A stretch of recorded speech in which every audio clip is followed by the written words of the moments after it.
Today we're talking windows and doors. We've got a business that's grown to £1 million in turnover and done absolutely no marketing. I know, how is that possible? We're going to find out on this episode. They have grown purely through recommendation and word of mouth. The trouble is, now this business wants to go to the next level and they're going to need to start to think about their marketing. That's going to be the conversation today. Let's get into it. Welcome to Grow with Evergreen, the podcast designed to help you grow your business by providing practical insights into all things paid media, creative and digital strategy.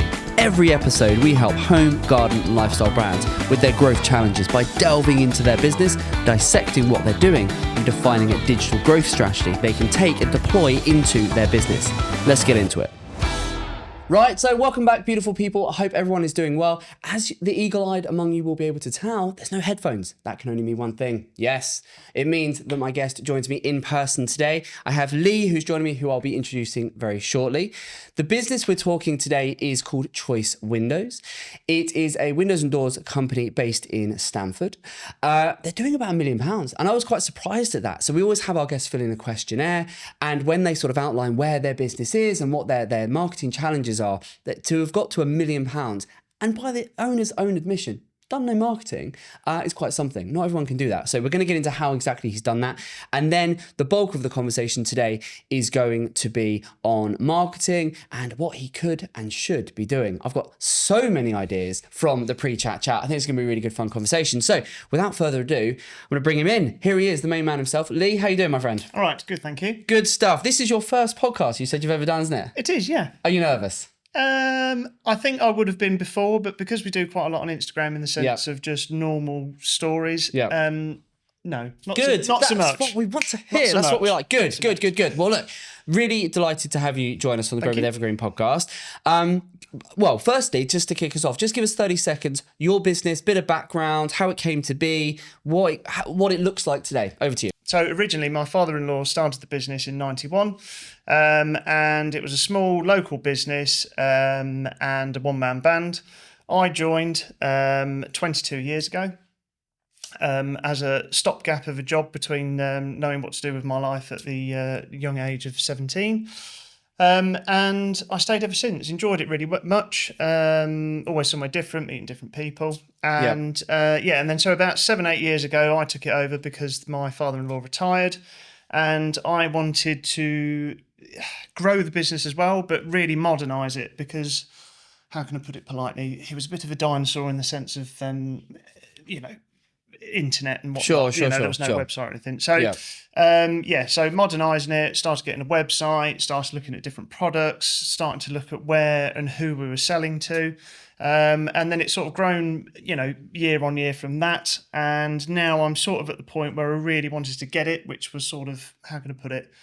I was saying to your colleague earlier, in the villages that we are in, I'd like it to sort of, become sort of the John Lewis of windows and doors in the sense that, we're a good quality company that's got a really good brand and name, and just go from there. But I'm just at that point now where I'm at the tipping point of just going to the next level. Sure. And just need some help and advice on what's the best thing to do. Okay, so I want to get straight into it. So we're doing about £1 million, as I said, and so that turnover where you've got the business to, that's just come through recommendation, referral, word of mouth, stuff like that. Organic. Conversations down the pub, that sort of thing. So conversations down the pub, recommendations from friends and family and repeat customers, builders, architects, and other tradesmen. So in the sense that some of the stuff that we do, we've got a ring of tradesmen that we all recommend each other. So electricians, plumbers, plasterers, builders and stuff like that.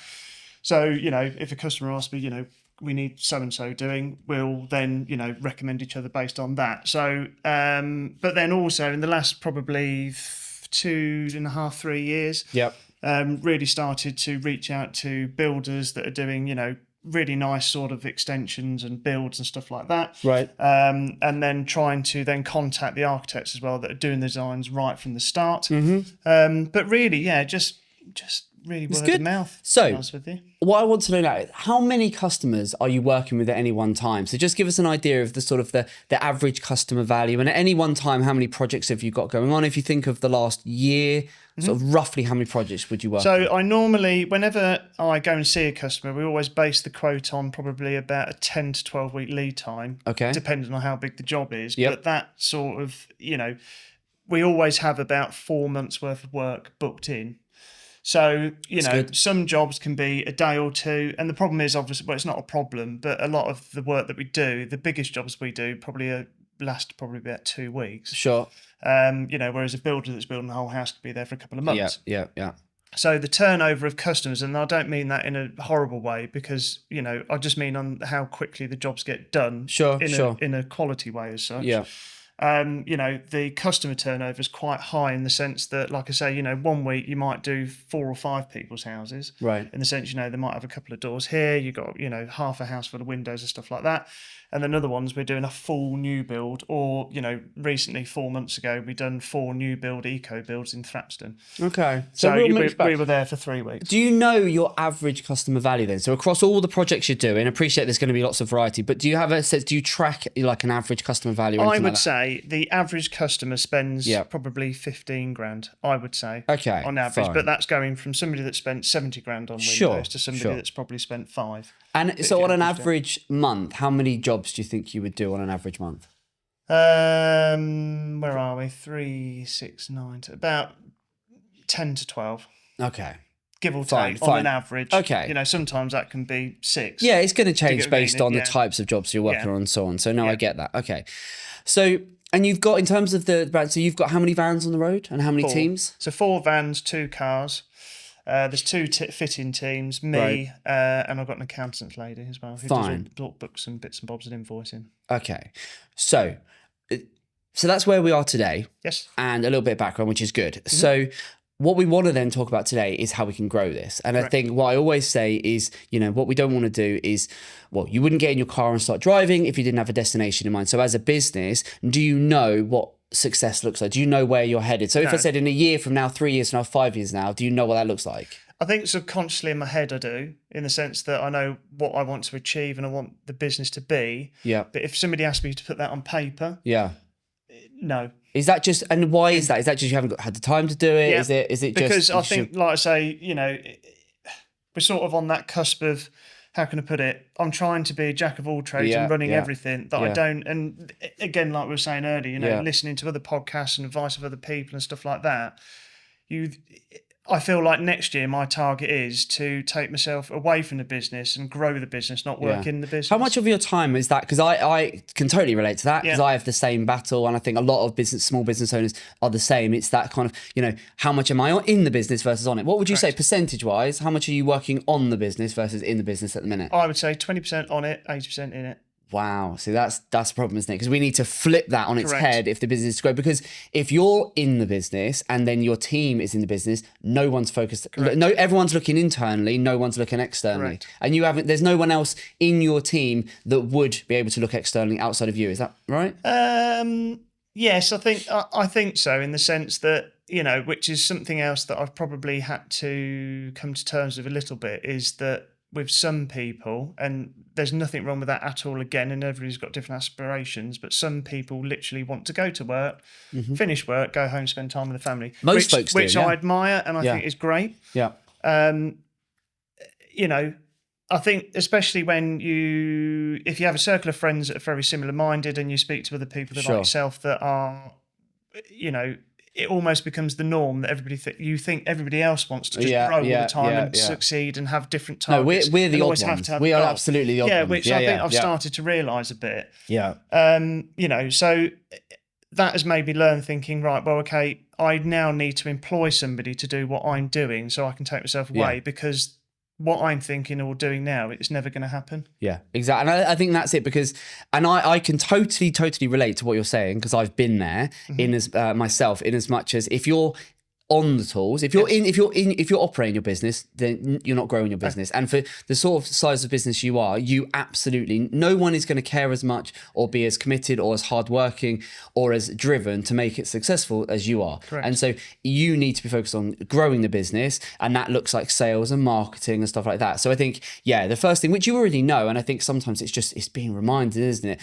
That you need to get yourself off, because if you were to look at the value of your time, your time is going to be more valuable than what you are probably charging yourself out at on a day rate compared to one of your team. And so, is there any reason why you haven't yet done that? You haven't been able to pull yourself away? And why do you keep getting sucked back in? Because I think identifying that will then allow you to fix that problem. I think, and it's not blowing my own trumpet, but when, how can I put it? If you strive for quality and everything's got to be done correctly, I'm not saying I'm OCD, but I feel like we've got to the point where we are because of the quality and the attention to detail. Yeah. And I find find it really hard for me to take myself away from that and let go. Okay. Because I want to go, yeah, right, that's fine, this is good, yeah. Yeah. But that is a limiting factor, isn't it? Because there must be, is there someone on your team that could step up into that role? Yeah. But again, and so for me, this comes back to, have you, what you need to do, what I've done in the past, what you need to do, I think, is take yourself out of environment, go and book yourself into a hotel or something, and get yourself out of your own environment and actually write down, commit to paper where this business wants to be. Because once you've done that, you can really clearly say in a year, 2, this is the vision, this is the 5-year plan. This is what we collectively, this is what we are building. Mm-hmm. Once it's committed to paper, it's so much easier to then convey that to your right-hand man or woman, the person that you can see. If you've got someone on your team, you think they could do this, but they need to know what they're working towards, what they're building. Yep. And if you can do that, and then you can say, look, I need to be focused on growing the business, therefore I need you to step up to start, operate this. And then in turn, you might need to backfill them to bring someone else in. So that is where it becomes down, right, let's look at capacity. What have we got? Do we need someone else to come in, and so on? But I think if you want your team to come with you on this and really step up so that it does give you the confidence to go, I can step away from this and focus on growth rather than operations. I think that's going to be really tricky to do if the people that you're asking to step up, you're not being clear on what they are trying to achieve. So the first thing I'd be doing is going, you need to commit that to paper. You're not going to do that if you're in the office, if you're out and about. It's never going to happen. So I've done that before. I take yourself completely out of environment to somewhere completely new. Even if it's just to a coffee shop, give yourself the luxury of a couple of hours and sit and just properly think, right, what am I trying to build? What does this look like in terms of turnover, profitability, team size, operationally, region we're working on, all of those factors. Really start to think about the business, what it looks like in 5 years, because then you can have a bit of a vision that you can share. And then you could say to your right-hand man or woman and say, look, this is what we're building. Get them bought in. And then it's like, get everyone else bought in. Because you're going to need to get yourself, the only way we can, we want to talk about, and we're going to talk about marketing, but that's never going to happen if you haven't got the headspace and the time and the majority of your time to be focused on it. It's just not going to happen. And that is, really then going to limit the ability. Otherwise, you're going to continue to just sort of tread water, and you might grow a little bit. But if you really want to sort of push this thing on, you need to focus. You need to flip that. So it's 80% working on growing the business and just 20% keeping tabs. And I think, does that kind of make sense? I was going to say, it's when you're your worst own enemy, in the sense that I know exactly, in the sense how this comes out wrong. I have multiple ideas constantly in my head, and whatnot and stuff like that. We'll probably talk about it later, but I know, and it's like you need to. Everybody needs to be on board in the sense of like this is the goal and stuff like that. Which we were talking about earlier. Is like even if people don't want to do the extra mile or something, and again 9 times out of 10 it's the business owner that does do that because it's their business. But they still need to think, oh right, well we're going to go and do some extra training, and we're going to do this, and we'll get, we've just bought some new vans as well. So it's trying to give the guys as well, sort of, and ladies, some company value, in the sense that right, okay, well we've worked really hard. Oh, okay, look, we've just bought brand new Volkswagen vans and stuff like that. Do you get what I mean? And I totally. It's sort of appreciation as well from my point of view, but then it's also brand, because you've got quality vans that go with quality fitters, and the guys are really good quality. But it's culture for you need to make the culture within your business, and trying to establish a culture without a clear vision is very difficult, because what do you stand for? What are you trying to build beyond totally. You're saying that if your team are treating it like a job, and that's not, I don't mean that in a negative, but most people will come in, do the 9 to 5, and that's fine. That's fine. That's most people, because we're the weird ones that want to push for more. So that's fine. But you can rally the troops and get everyone singing from the same hymn sheet if they know where they're headed. So I think that's, for me, would be the first thing is, you're going to need to get yourself off the tools. I think the best way to do that is to get rally the troops and go, look, guys, this is what we're building. This is where we're headed. I think that's the first thing, because then you can then focus most of your time on marketing.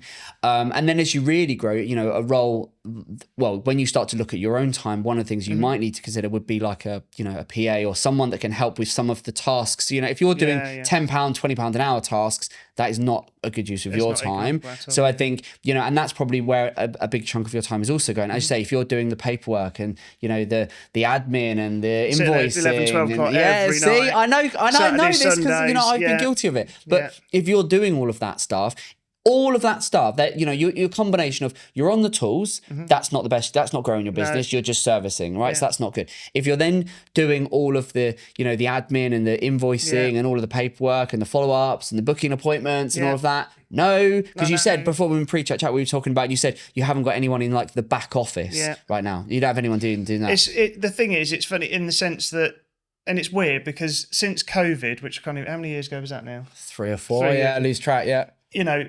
it was a point of, I thought, Christ, you know, because nobody knew what was going to happen. Is it all just going to fall down? But it went the complete opposite. And it was like, oh, hang on a minute. A little bit of background, if we've got time, is that me and my wife have bought a house, sold it, done it up, this, that, and the other, and sort of thing, because we could never afford a really, really nice house. So we thought the only other way we're going to do it is by buying, doing up, selling. So we've done that. And then the last one that we've done that we're still living at the moment was in a really nice village. And I had our boards out with choice windows on and stuff like that. Right. And, you know, in our opinion, it's a very pretty house. And the amount of work we got because of that, and because it is near Stamford, I think that really contributed to it. And then because of COVID and this, that, and the other, and then, you know, anyway, but this, that, and the other. But at the point, we had our old unit, which was basically an old barn. Right. In a village over in Peterborough. And then we lived in Helps, and a lot of our work was in Stamford. So I was literally flitting around between all of those and different sites and getting deliveries at home, deliveries to there, deliveries to site. And I just said to her, I said, this is just crazy. I can't keep doing this. I'm going to have a mental breakdown. And literally, you know, like we're saying, 11, 12, 1 o'clock in the morning, you're still working. I thought, I need to get a base. So looking around, trying to find somewhere to go. And then I found somewhere, which is in the village of Barnet, which is where we are now. Right. Which is closer to Stamford as well. Found one, but I had to wait a year for it to come. Okay. Because if I went into Stamford, the rent was massive. Sure. Go to Barnet, we're still local, plenty of parking. It's very similar to your base here, sort of, you know, quite a farmy sort of area. Found it, got it. And then this year, it's taken me a year because of obviously having time and everything to literally fully rebuild it. Mezzanine floor, new showroom, offices, this, that, and the other. So it's sort of, I feel like at the minute, rather than having a target as overall, I'm doing it, trying to do it in bite-sized pieces and saying, right, this year, which luckily, touch wood, everything up until, you know, December, everything's gone well and I've achieved everything I've targeted for this year in the sense of showroom, offices, this, that, and the other, and gearing up for the next year. And like we were saying earlier about having enough work and stuff like that, and it's gone really well. We're now booking into March. So I feel like I've done that, and then next year is the point where I think, right, which is what we started to talk about, saying, right, okay, well, you've got to employ somebody to start doing, how could I put it? Because you don't want to say the wrong word, but doing the work that I shouldn't be doing, should I say. Absolutely. No, there's nothing wrong with, you need someone, you know, you need like a personal, a PA or something like that. You know, so many, replying to emails, answering the phone calls, getting back to the customers, putting it in my diary, say, right, today, Lee, you're over here. But when I say about 80-20, tools-wise, I'd probably say I'm on the tools 2 times, maybe once or twice a week. I assumed it'd be, the rest of your time is being filled up with all the stuff that you shouldn't be doing. But it's literally like, oh, hello, choice vendors, how can we help? Right, I shouldn't be doing it. But that's not stuff, and a lot of small business owners have this sort of almost imposter kind of thing of like, oh, I'm not running a £10 million business, like, why do I need a PA? No, you need someone that can, whether it's an office manager, whether it's, you know, someone, a marketer, you need someone that can do all of that stuff. And I assumed when you said you was 80-20 split, I assumed that you were actually meaning that you'd have 1 or 2 days physically out in the van doing the jobs, and then you know, there would be a decent chunk of your time that would be But all of that stuff is stuff you shouldn't be doing. It's not none of that stuff. It all needs doing. Absolutely. But do you as the business owner should be doing it? Yeah. No, because none of that is growing the business. Yeah. And so, you know, for you, that, you know, as you say, you've covered a lot of ground, and there's something you just mentioned which you want to come back to in a second, but you've made some huge strides now. But what you need to do is, you know, in order to facilitate the marketing, which we're going to come on to, but what you need to do is get yourself off the you know, not physically being in the van going to jobs, because that is definitely not a good use of your time. And then, you know, but you need someone that is in control and in charge of that you've got the confidence in, that they can maintain the standards and all of the stuff that you expect, right? So you can go just crack on with that. But then you also are going to need, and you're doing a million times, you're going to need to invest in someone to get you your time back. Because you're not going to be able to grow this business to 2 million or 3 million or whatever you want to do, you know, if you are spending your time answering the phones or in the van. It just isn't going to happen. So there's sort of two parts, which I assumed. And if you were to look at your time over the average week, look back at your calendar, how much of, you know, your time. I don't want to. But if you were, but this is the point, but if you were, you would look at it and you'd go, well, 20%, 30% of my time, 30%, you know, is going on the jobs, and then another 40% is going on basically business admin, which all needs to be done. And so you've got this little slither of time, which is actually where you get the headspace to think about growth. And so, you know, you bring your head above that and you sort of look, but that's never going to be enough. You're only going to ever maintain and plateau. So I think there's two roles there, and you've probably already got one in the team. They just need to know where you're headed, to the destination, so they can get excited about that. And I think, just to go full circle back to what you said a second ago about, you know, it's fine to, you know, you got to live in the moment in terms of being able to do the work. But what I think is really important to do, and I've said it earlier, is have that vision and get really clear. And I've done the same thing. Is I've got a very clear vision of where we're taking this agency over the next 5 years, and that's been communicated. And all of the team could tell you back. They know it as well as I do, and that's just made it so much easier to get everyone on board, you know, and actually we're all shooting for a common goal. And I think, you know, that then you can put your trust in people, because everyone goes, well, we all know what we're building. We all know where we're headed. And then we have a clear idea on how we're going to get there. And then I can put my faith and trust and go, you're just going to own that bit. You know, you're better at it than I am. So just own that bit. And I think but the tendency, and I know because I've done this, is you want to almost be across everything. And you want to sort of go, well, I know best, but it's actually, you've got to put your faith in others and go, right, guys, this is where we're going for, and stop being a bit of a control freak. Because otherwise it's a limiting factor on your growth. You're never going to be able to grow. And if that's where we want to, it's going to be a problem. So I think there's a couple, you know, and you've got one of those roles there in terms of you just need to get your right-hand man to sort of step up and then, you know, go, right, you're going to own this now. You're going to have the autonomy, the ownership of this. And then you might need like a PA or an office manager, you know, a role like that. It's only like, that's like a 30K role max. But it's someone, think for, you know, look at it like that. For 30K, how much of your time could you buy back in the next 12 months for 30K? It's the best money you'll ever spend. Because you could even double that in sales, couldn't you? You wouldn't just double. You'd massively, you know, increase it. But and often, you know, people think that with, you know, 30K salary, I can't afford that. Remember, you're not paying that 30K on day one. If think in the first 90 days, you know, that how much time are you going to save from having someone that can do all of the admin, picking up the phone, doing all the chasing? If you were to create a list of all the stuff you're doing, my goodness me, you're going to go, well, I could save hours, days, you know, a month. And all of that can then be put into marketing. And so let's assume I think you've got to do those two things if you're wanting to grow. And I think I would be starting going, right, what's the 5-year plan? By 2030, which is a scary thought, but by 2030, what does Choice Windows look like as a business? This is its turnover, this is its profitability, this is its team, this is who's running it. You're out of the day-to-day. Your job is purely on growing the business on your 3-4 days a week that you want to be doing. You know, the company's spinning off the profit so you can do personally what you want to do. And you've got someone in charge of the operations, and you've got someone in charge of the office. Like, it's really simple. You get those things sorted. Get the plates. Yeah, exactly. Just keep passing. You know, don't have them. It's that whole. Have you ever read a book that what's it called? There's about the monkey on your back. I forget what it's called, but there's a book, and it's like, as business owners, we love to just have the monkey on our back. Oh yeah, get yourself settled there, nice, and the monkey on your back. The point is, no, it's your monkey. I can't think of the name of the book, but there's this analogy, and the premise being, you know, don't have the monkey come onto your back, but actually go, no, that's your monkey. Let it go on your back. But as business owners, we always go, just pile them on, pile it on. And you literally just feel like, and then you you just, and it's like I feel so frustrated because even like I was saying before, it's just that there is so many ideas. I mean, I won't go into too many of them because I don't want anybody to, to steal them. But that's exactly. But you just, you're sitting there in bed at night at like 1 o'clock or whatever. I mean, like I said, before we've got a 3-year-old and a 6-week-old baby at the minute. Yeah. So you're not getting much sleep anyway. But even last night I was sitting there rocking him, but in my head I'm thinking, right, okay, yeah, that's one good idea. I could do that. Nobody's doing this, that, and the other. But then in the morning you get up, you go, right, emails, get that done, phone's ringing, this, and the guys are all right. They're ringing about a problem. You think, why haven't I done it? Do you know one thing I do? Do you know one thing? So I can so relate. With it's so similar.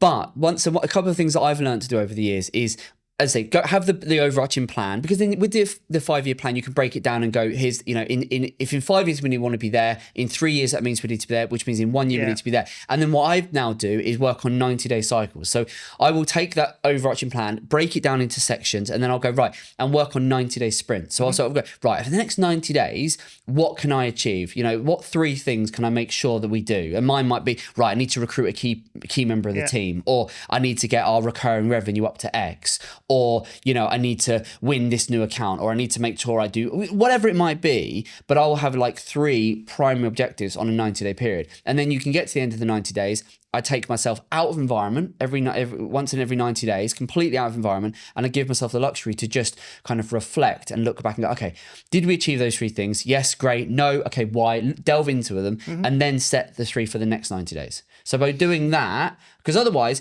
week after week, month after month, it just rolls, and you never get a minute to actually sit back. Really achieve. And then you just kind of go, you take a breath and go, oh, okay, another year's passed. And then totally. And it literally just dump. Yeah. So, even like you say with the 90 days, do you feel like, do you ever set a target as well where one that you possibly know that you might fail, but you set it in there anyway just to push yourself? Yeah. I mean, I'm quite, for me, the 90-day thing has been transformative. I've done it for years, and it enables me, because in a single, day and a week and a month, things will happen, good things, bad things, and all of that happen. Whereas actually, by setting 90 days, I find that most of that sort of levels itself out, and actually the overarching objectives. But I've had some where I've set them, I've missed them, but I'm a heck of a lot closer to it because I've set it as a goal, and I've sort of gone, this is what I want to achieve. And you've gained the experience to then think, right, well, I could set that again in 6 months because you know what would happen. Exactly that. So I think we need to do those things. I think that for me, if you wanted to grow this, if this was my business, that's what I'd be doing. I was going, right, how do I get myself, I would be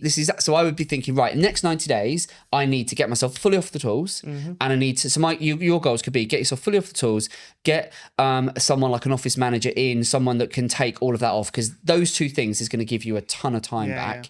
And then from there, it's like, right, from a revenue standpoint, turnover, profitability, what does it need to look like? You need to crunch the numbers. Because your marketing, to grow this business, yes, you might win a new account down the pub or speaking to get another referral recommendation, and that's just going to tick you over. But this is a marketing and paid media podcast. And so I want to delve into that now and sort of give you some ideas, because you've said that basically you're not doing any marketing at all, right? We do an A3 advert in the back of the local village magazine. Okay. Which costs about 500 quid a year. Yeah, but nice. It's great. Okay, I love that. But it's supporting a local magazine anyway. And we literally do social media, which is what I was going to ask you about. But not in the sense, don't do any advertising on there at all, anything like that. Literally do stories and posts. Okay. So really. And who does that? Who's posting that stuff? Me. See, this is. I know. But I did have, I should say did, because I don't want to upset anybody. But I did have a lady that was doing every job that we'd done, and this is another idea I've got to run past you. But I had a lady that was doing, once we'd done a job, I'd say to her, here's contact details, but yada, yada, yada. She would do pictures and videography. She would create a reel, and then I'd give her the text to put in that reel, and then she'd post it. Okay. She's now doing something different for various reasons, nothing to do with us at all. Sure. She's just done a career change. She's not doing videography at all. It's more to do with spending more time with children and whatnot. Which is great, and I admire people for it. Yeah. So I found another lady that can do it, which is fine, but I just need, again, the time to say to her, right, this, because I've got about 10 jobs that I needed to go and do because of the backlog from the other lady. So there is that. But on another note, in an ideal world, I'd like somebody to say, well, this is the conversation I had with the lady before she decided to have a career change, was you know what you're doing, you know the sort of thing that I'm trying to do and achieve and stuff like that. Yeah. Again, it's not the sort of thing that you really is the best use of your time. I think social media in terms of what you're talking about, like organic posting is fine. Do you have much of a following on your socials? We just got just under 1,100. Fine. So that with your organic stuff that you're pushing out, that's fine. And those are folks that are going to maybe previous customers, people that know you, etc., etc. So organic social is good. You need a presence, and it's good to have a presence, show you're active and so on. But the thing to remember with organic social is you're only going out to those people that already know you, and how many of them are potential new customers. And the big thing with this, with selling windows and doors, the big thing is the vast majority, 95, 98% of your target market are not in what I would call in market for most of the time. What I mean by that is no one really cares about windows and doors unless they are thinking about buying windows and doors, right? They couldn't care less. Yeah. So you could be doing the best marketing. You could be, have the most beautiful imagery, video, be showing being super creative on your socials and all of that. But unless Joe Blogs out there is, thinking, well, I'm doing a build, I'm renovation, I'm thinking, they couldn't care less. Right. Yeah. And so and if we think of the vast majority of people, 98%, 90 out of 100 people at any one time are not in market, therefore they're not looking. So whilst your social media is important to maintain a presence and do that stuff, if you're only going out to a relatively small number of people on your existing social media, there are probably people that have maybe transacted with you before, know you. That is a good activity to be doing. And I would advocate you shouldn't be doing it, but someone should be doing it and just keeping you consistently pushing you out there. But that is not going to drive you new business. No. It's just not. So, there'll be the one in a blue moon. But in terms of so what you need to be thinking, and for this business, the way you're going to drive increased growth is you need to go and do some intent-based marketing. So Google Ads is an absolute, localized Google Ads for you is an absolute no-brainer. Is it ever something you've considered? Before we go any further, are you enjoying today's episode? If so, you'll love our other show, Tea Talks. They're short, informal chats where the Evergreen experts and I share actionable nuggets on all things paid media, creative, and digital strategy that we use daily when growing our clients' businesses. And best of all, much like this podcast, it's completely free. So if that sounds like something you'd be interested in, see the link in the description. Now, let's get back to it. Well done. No, I've got a friend, like I said before, there's a couple of friends got business, but one friend that does it, and he spends an astronomical amount on it. Yeah. And it doesn't scare me because obviously numbers are, it's all relative in the sense, if you earn an extra couple of zeros, exactly. Your turnover's a couple of zeros, then your expenditures can be an extra couple of zeros. Yeah. But, talking, I don't know, 10, 20 grand a month just on Google Ads. And I just go, Jesus, how do you, and then this is another point where, and again, it's probably just another excuse, but a lot of my friends that have got businesses, there's always been two of them that have been friends that have started it. So I feel like they can bounce off each other or delegate each other to do different things. Do you get what I mean? In terms of what, as actually running the business? Yeah, one will run it and then hire and this, that, and the other, and do the vision or whatever. The other one will do the growth. Yeah, I run this business with my wife, but it's, I think that's a separate thing. Like most, if you run your business yourself, I think you said your wife's going to get involved, but if you run your business as you, that's what I said. You need someone else that you can, one of your team that can step up to do the operation, so you can focus on growth. So you don't have that luxury of a partner. Yeah, fine. So that's the reality. We can't change that. Yeah, exactly. So that's fine, but for me, this business, ultimately how you get more leads for this business is you need to go after intent-based marketing. Now, the reason that Google Ads is so powerful, and the reason these friends of yours that would be running it, they wouldn't be spending 10, 20 grand if it wasn't working, right? Yeah. So the reason they're doing that, and the reason Google Ads for a business like yours where you're selling windows and doors, is it's intent-based. So you're only going to spend money if people are finding you because they're actively looking. Is that pay-per-click? Pay-per-click, yeah. I'm talking about, so Google Ads. So you go onto Google, you search for, we can do it in real time, right? So I'm going to search for Windows Stamford, right? That's where we're based. So stuff like this. So we can see there's a couple of your competitors, we won't name names, but there's a couple of your competitors. Some of these are like nationals that are coming up, right? Which will always spend it. Yeah, which are always going to spend. So what you need to do, but you'll see if someone's putting a search term in like this, and you can see people look for different types of windows and stuff like that. There's not big competitor because they're much bigger, but that's this top one here. That's the target. Yeah, exactly. So and they've not, because obviously I don't want to mention names. Yeah. They went probably 10 years ago went quite small to that, had a really, really good name. Everybody used them. And talking to other people, their name's gone like that, but they're still quite big. Fine. And I think people just trust the brands and say but they're big. But you'll see, look at in the search results, sorry if anyone watching this, but we've just done a search results and we just looked for Windows Stamford, which is where you're based. You know, look how far you've got to scroll down the page before you get to any organic. You've got to come right the way down to here before you see any organic listings. So you're never going to get any clicks. And so you need to be being found when people are actively searching. And now the good thing with Google Ads is you can do it and it can be very, very targeted. Right. So, you know, just for example, because again, this is, and, you know, again, I know it sounds like an excuse and I don't mean it to be at all, but it's more of a question. Do you know when you come from like being a tradesman to then trying to run a business to then trying to grow a business, you're trying to learn 3 different things. Sure.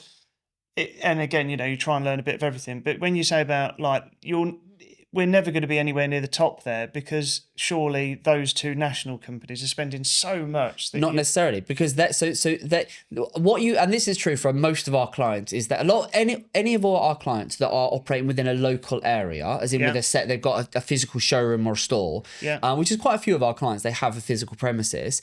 9 times out of 10, they are going up against the nationals, the ones that just blanket everyone. Now, it depends on how you set your campaigns up, but Google knows and likes companies that are local. So you are going to set your ads up, and this is what's great about Google Ads, is you're going to set your ads up so you're only appearing for localized searches. Yeah, which is what which is, and then what you do within your ad and with the assets of your ads and there's all the little touch points, the little details, which you wouldn't expect you to know, but that's why you bring in someone to support and do this for you.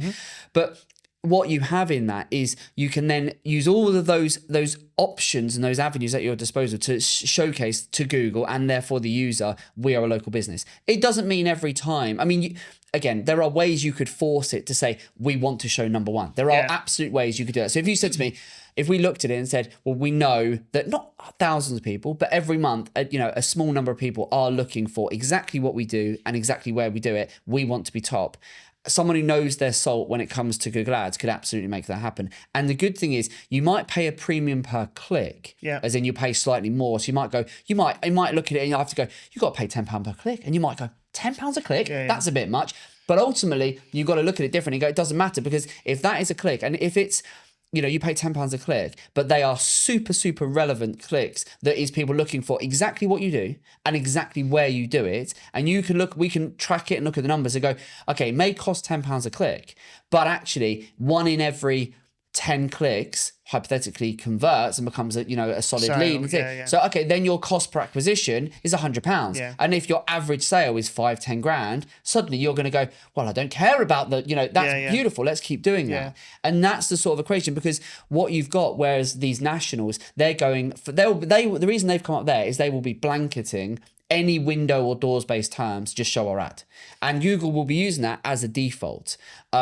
But there are ways around it, in terms of, because yours is going to be hyper localized. Right. And so super localized, and you're not going to be able to do this yourself. You are going to, you could try, but to do it well, you really need someone to do it. But this is why your friends will be doing it, is because it's super powerful. And we've got lots of businesses we're working with that sell everything from kitchen worktops through to hot tubs, through all manner of different types of businesses and brands and products, where they are local businesses that sell a product or a service within a set area. We've got companies that do conservatory roofs, anything that is tied to a specific area. We've got other clients that have stores where they'll sell curtains and blinds and stuff like that. And they know that if you know your target customers is either coming to you or they are based within a set area, that's where Google Ads becomes very, very powerful, because you could say, I want to show my product or my service, but only to people that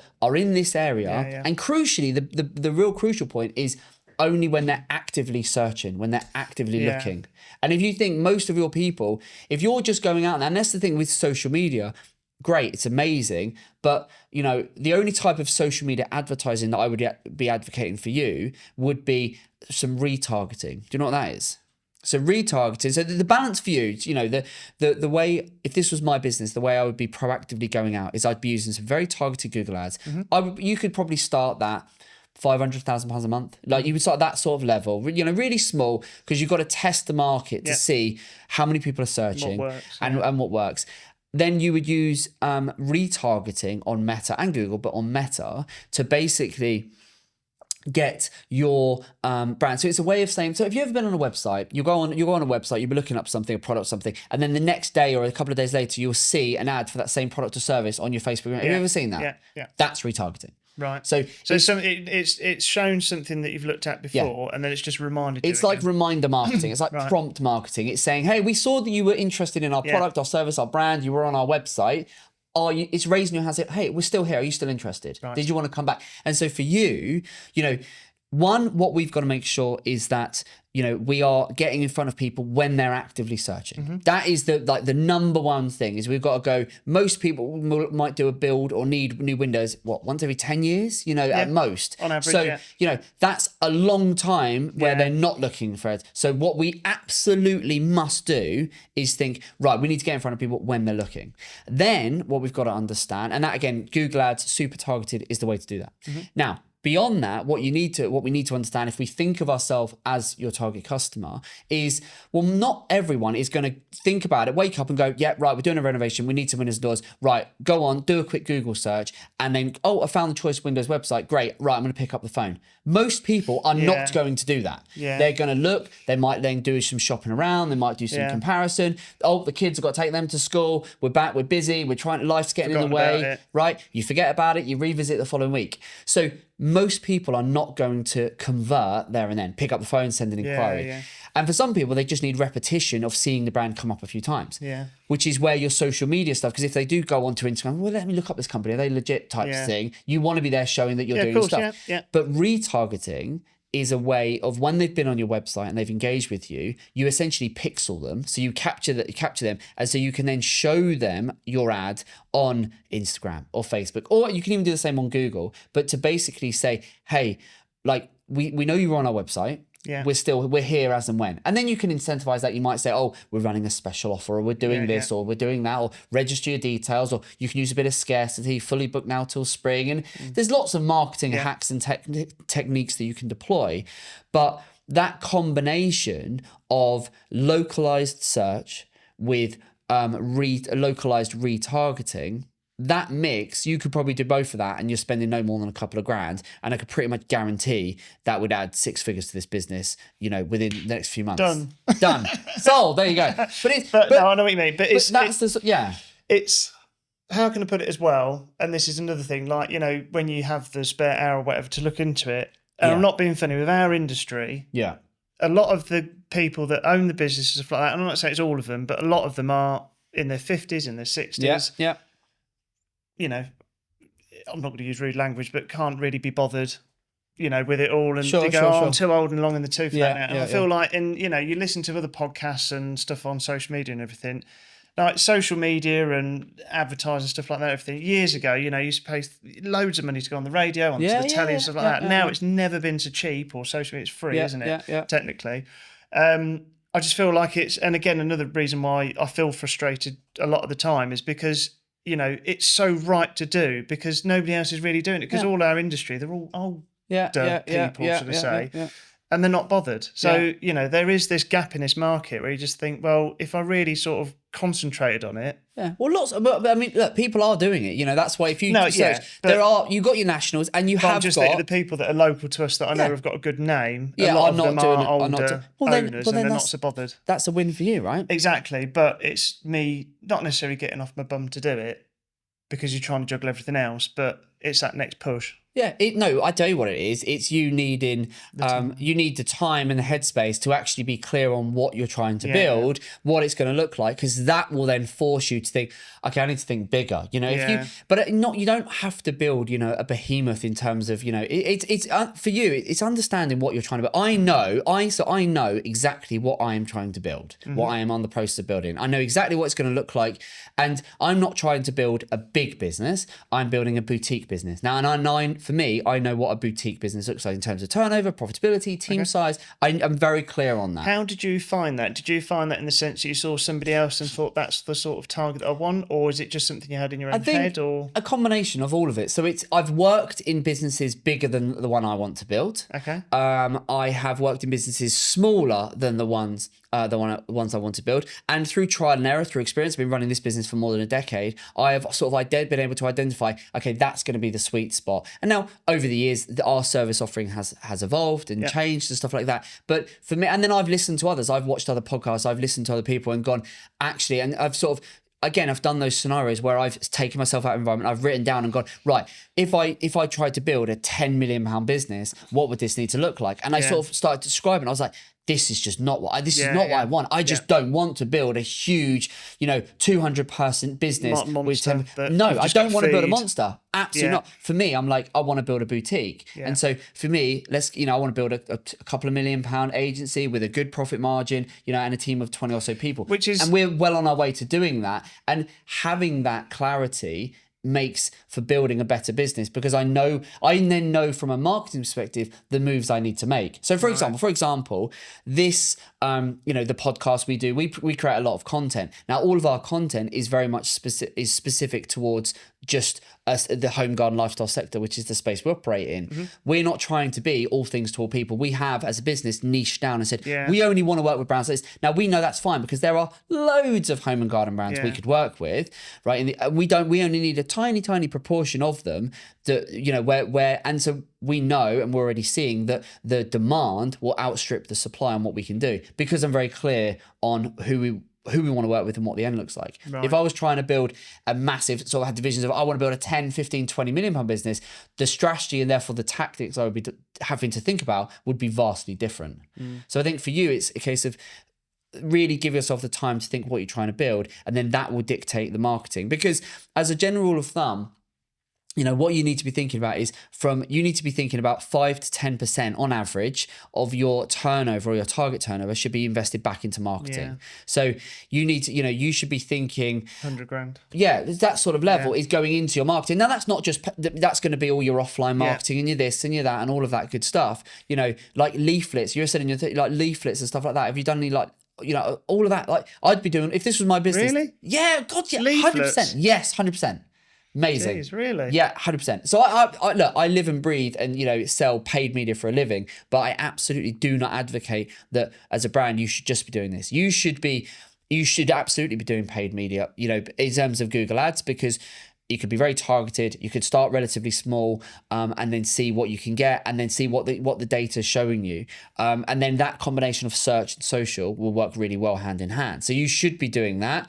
And that is going to play a part in terms of being able to grow the business. But then coupled to that, some good old fashioned offline marketing as well to supplement it. Yeah, that's interesting, because there's a local leaflet distributor that works in Peterborough that actually just does that for you. Yeah, do it. Really? I absolutely 100% do that. God, because weird, you don't know how many people would just get a lot of them are going to end up in the bin, fine, right? But there are going to be people that will just staple that to the old pin board. Yeah, If you think we're doing that next year. Well, we're planning that. And it's that prompt marketing. You don't know when someone is going to, when they're searching online, they're so far down the thought process in as much as, right, we know we're doing this renovation, we know we're doing this build, we know we want to replace our window, fine.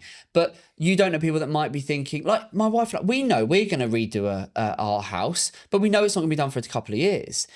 So am I on searching right now? Absolutely not. No, yeah. But if something landed, and we've done it before. We've done it before for like on the garden front. We've had companies land and they do stuff in the garden, landscaping design, and we've sort of thought, well, we're not ready to do that for 2 or 3 years, but we've certainly kept the thing that's arrived through our front door. I suppose it's almost like, even just another idea again, I suppose I started writing these down, but we might do an install in one street and just say, right, let's do a leaflet drop in every single door in that street. So we've just done one at your neighbour's house. Exactly that. Yeah. That's exactly the sort of thing. Yeah. So that, I just didn't know that still not existed, because I know it does, but in the sense that it was still as effective, because like now it's like anything you go, right, I need a house plant. Yeah. Well, you do, but therein is exactly the point, because most people won't do that. Therefore, it's a good thing to do. Right? In the same breath as what you're saying about most folks in your mind, your local competitors are not doing Google Ads. Great, there's an opportunity. But if you're thinking, well, who's doing leaflets these days, right?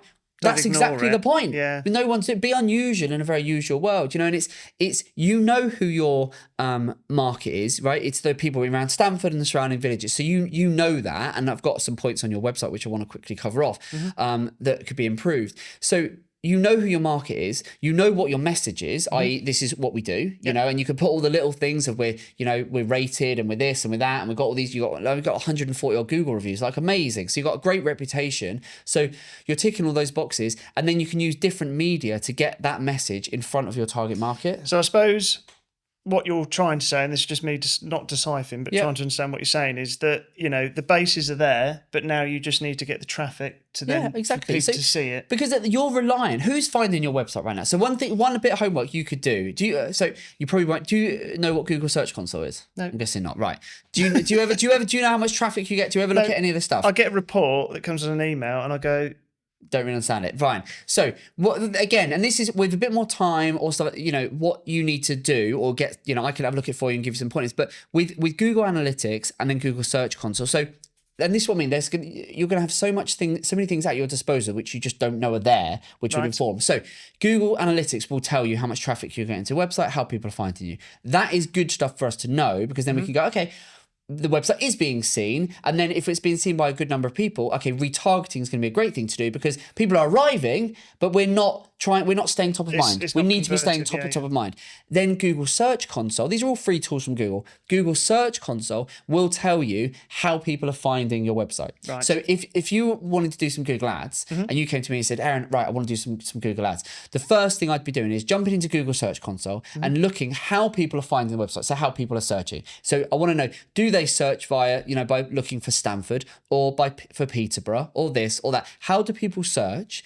Because then we can take those terms and go, we can see people are actively looking in this way. Maybe they're looking for window companies near me. Maybe they're looking for, maybe they're looking for, in the words that they're using it's how they are searching. Right. We can get that information and we use that to then target the ad. So we say, when people are in our target area looking for these kind of terms, we want to show our ad. And then once they've visited our website, we then want to make sure that we can stay top of mind with that person over the coming days and weeks by retargeting them with doing this. So in marketing, there's a lot of labels and acronyms and this, that, and the other, all this scary language, retargeting and this, that, and the other. Ultimately, what we're trying to do is we're saying, when they're actively thinking, I want some new windows, in our target area, we want to be coming up. Right. Yeah. And you can do that in a pretty cost-effective way, because you're not trying to go up for everyone across the country. Yep. You're only doing it within a set few mile radius. Yep. So it's not going to cost you tens of thousands of pounds to do. Okay. Then what we want to do is think, right, well, once they've been on our website, they've shown an intent. They've said, oh, I'm potentially interested in this, but they haven't reached out. They're not at the point where they're picking up the phone to get a quote. What we want to do is make sure, well, let's stay top of mind. So those two things, and that is the medicine that we have prescribed to pretty much every localized business that we work with. That's what we do. And that's what whether we do it, whether you get something, but that is absolutely what you should be doing. And in doing that, you do that consistently over a 6-12 month period. You'll be able to say, okay, well, I've invested 50 grand into that. And then you look at what the correlation that has to your revenue and how it grows the business. So I'm not the only one then? No, absolutely not. Honestly, there are so many businesses. There are businesses within a 5 mile, within like a 5 mile radius of this where we're sitting right now, probably half a dozen businesses that are all very much like you, where they go, we only operate within the local area, but right now, what you're doing from outside of your recommendations, your referrals and stuff like that, ultimately what you're doing right now is you're just relying on the goodwill of someone to say, oh, choice windows are really good. Yeah. But there are going to be people that every day are thinking, well, I'm planning that renovation, I'm doing this. You need to get in front of them and then stay in front of them. Completely missing a whole market. You really are. Yeah. But that's the point. So I think, you've got the business up to this point to kick it on. You add that additional string to the bow, and then you can, you do your leaflets and your other bits and pieces as well. You could easily get this up to 1.5, 2 million turnover. Really? Yeah, God, absolutely. Well, don't rely on me to just tell you. Look at your data. You know, Yeah, after this, it is, I will work if because you've got someone that does some of your SEO stuff, right? You said you've got someone that does potentially a little bit of that. like Fine. yeah, I'll tell you about it later. Yeah, but so I'm more than happy to have a look at that for you and just make sure that basically, because on the one thing I wanted to say just before we wrap up is on the website, a good thing for anyone listening and watching in on this that is thinking, well, okay, how do I ensure that my website is following best practice, right? Yeah. The best thing you can do is make sure that on every page of your website, it says, if you're a localized business, it says what you do and where you do it. So for you, at the minute, your website, and we discussed this coming on, but your website is saying what you do. So we do windows and door installations, great, in Peterborough. Yeah, I know. And you've said, we don't really do much in Peterborough. We don't really want to do much in Peterborough. It's not our core area. Yeah. So, and you know this, and you're gonna fix it. But what we need to do is make sure that we're reiterating. So then, if we come to the Windows page, right, again, what we're doing. So at the minute here, this is it's the Ronsil approach. You know, Ronsil, like say it on the tin. It's that. When it comes to website optimization, that's how we optimize, right? So you can do this yourself. Anyone watching, listening, you can do this yourself. You can go on your website and say, does my website convey what we do and where we do it? Right? I suppose it's like a dictionary, isn't it? If you're looking at the spelling of a word, unless you've got it spelt correctly, it's never exactly. And so for this, let's look at your Windows page, right? Yeah. So your Windows page, the page title says luxurious windows for elegant homes. Fine, that's nice and scripted. So if there's few problems with that. One, no one is searching for, I want a luxurious windows for an elegant home. This is exactly what I said to the website. No one's going to search in like that. But equally, there is nowhere in there that it says where. So then you're looking at the page title here, and it then says Windows, fine. But then where in here? So this is all good content, as in there's lots of stuff about the buyer's journey and what we do and the different types of windows, fine. But so you and every other window company in the country have pages that do this. Yeah. What you need to do is say, we do windows and this is everything in this location or in these locations. So if we look on here, there's only one mention of Peterborough, which is not even the right place anyway. If we look at your, there's Stamford. There's not a single mention on this entire page of Stamford. So what you need to be doing is weaving in. We provide windows, window installations or this, that, and the other in this area. Or if you're operating multiple towns and villages, you can you write them. Can you? Yeah, see, because but this is what I mean when we've done the website. And to be honest with you, I spent a lot of money on that. And disappointed, as we said previously off camera, but you can say, but not that's to the what point. I thought. Use common sense. Obviously you don't do every single village, but you're not going to go and write 50 Rutland, locations. Stamford, you're not going to go and make it. It's got when it comes to website optimization. So many people get really het up at what you can and can't do, and it sounds like you've taken advice. Oh, we can't possibly do that. Think as long as it makes common sense for the end user, for the customer, fine. Right? Don't worry about, is it going to work for Google? Does it make sense? When you read it back, if it says, we are a window company and we typically operate in Stamford and this location and this location and this location, that is absolutely fine because it is perfectly readable and it makes sense for the end user to say, so for example, I don't know what the areas around Stamford, but if you were based here, I'd be saying, we're a window indoors company, and we will provide installations in Stratton Audley, Bicester, Oxford, and then the surrounding areas. That's how you get around that, and it reinforces this is what we do, and this is where we do it. Whereas at the moment, all you're saying is this is what we do on one page. On one page, but then also, if you look at the doors page, it's doing the same thing. It again is saying. On the doors page, you've got the different types of doors, fine. But if we come in here, let's just have a quick look. And this is another thing, like the loading of it. Yeah. So again, on here, let's just have a look. So Stamford.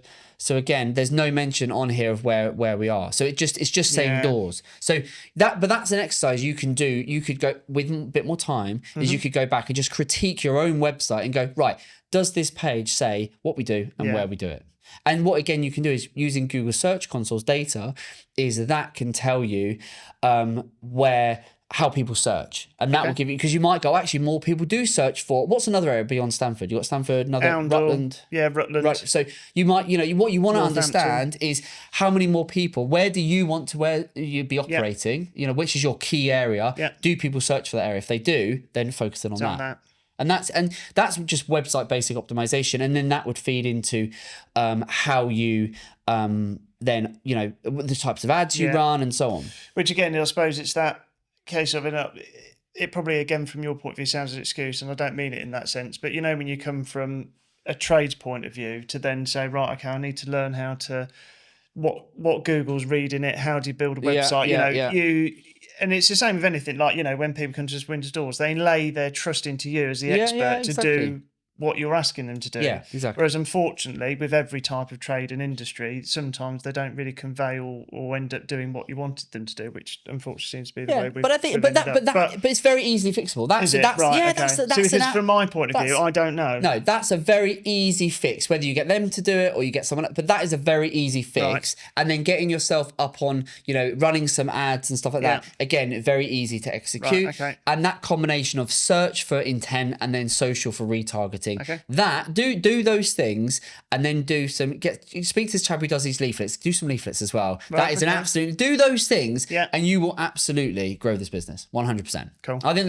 you're sitting on a really good opportunity because it's a great product, you know, and you're doing it locally, which is, you know, two big things that, you know, a good marketer will look at and go, yes, we can get you in front. And as you said, if you know for a fact that some of your competitors are not doing this, great, you've got a competitive advantage. Get in quick. Get in quick and do it. Yeah. You know, and you haven't got to do it forever in terms of to see the results. You can do it for 60, you know, 90, 180 days and go, okay, we put X in, we got Y out. Great, right, let's now dial it. You know, that's why we've got clients that will spend up to £1 million on ads a year because it's working for them. They go, well, I can put $1 million in. If I get 4.5, 5 million back out, do that all day long. Of course you're going to do it. And that works. That works. So it's been useful. Has it given you a few? Yeah, totally. Thought? Yeah, definitely. Good stuff. Yeah, well, look, really, really good. Thank you. Good. No, thank you so much for coming on. I think it's there'll be so many people that will watch this over the coming weeks, months, years even. We've been watching this in 10 years. It's mad to think about that. In 10 years, they'll be watching you and I sitting here. But I think, you know, there's so many people that run businesses like this where they operate within a set area and they just haven't got a clue where to start. And hopefully this conversation will resonate and it'll give people ideas that I can take that and deploy that. So massive thank you for coming on. Thank you.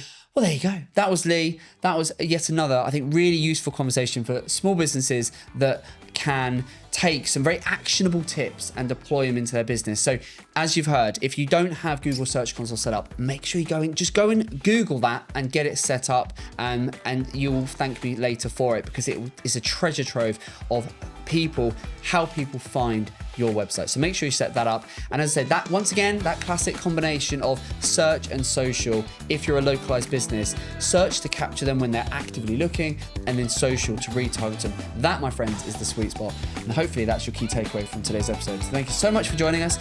We will see you on the next one. All the best. Take care. If you enjoyed this episode and want to see more, well, on the left side of the screen, you'll find a video that YouTube has hand-picked just for you. On the right, you'll find our latest video hot off the press.